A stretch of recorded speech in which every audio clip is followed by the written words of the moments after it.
السلام عليكم واني سلام استاغوبد ما تحاور سنينا يعني هلاع كسودو استانوبد waa ku dhawahay stuudiyaha astaan ubad dhamaantii waan idin mahadcelinaya waxaan leeyahay waa ku mahadsantihiin sida quruxda badan ay igu soo dhaweyseen stuudiyihiina astaan ubad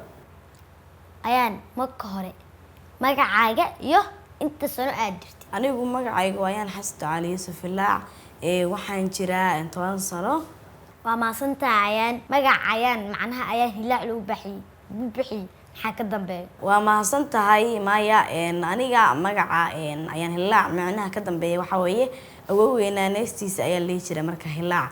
marka anaga YouTube ku qodhay magacaasna magacaan jeclahay waa tahay hadda si gan dhanka waxbarashada maxaa ku bilaaban aniga su'aashaada abay hadaan u guda galo dugsi quraan baa dhigtaa gobolka aan deganahay male waxbarashada dadka aragnaafada ka iyo dadka baahiyaha kale gaarka qaba marka insha Allah waxaan rajayn doonaa inaan waxbarasho kale aan meelahaas aadi doono waxaan jeceshahay mustaqbalka inaan noqdo waxaan jeclahay mustaqbalka inaan noqdo wariyad astaan ka shaqeysa haddaan galno ka ciyaaraha maxaa ku jeclaatay ciyaaraha ciyaaraha waxaa ku jeclaaday maadaama sportsku yahay isdhexgalka bulshada uu yahay wax aad u fiican anigana sportska aad baan u jeclahay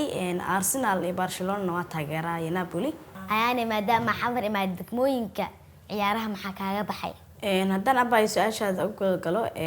degmooyinka ciyaarahooda waxaa iga baxay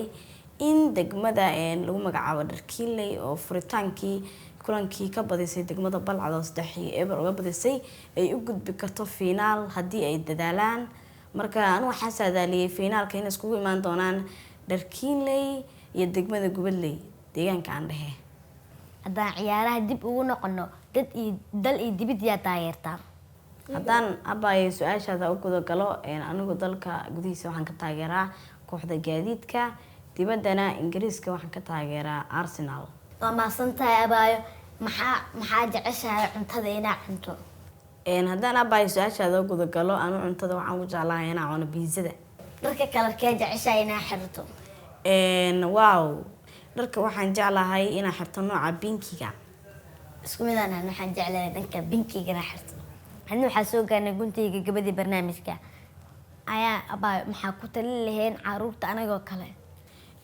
haddaan abayo horta anigu dadka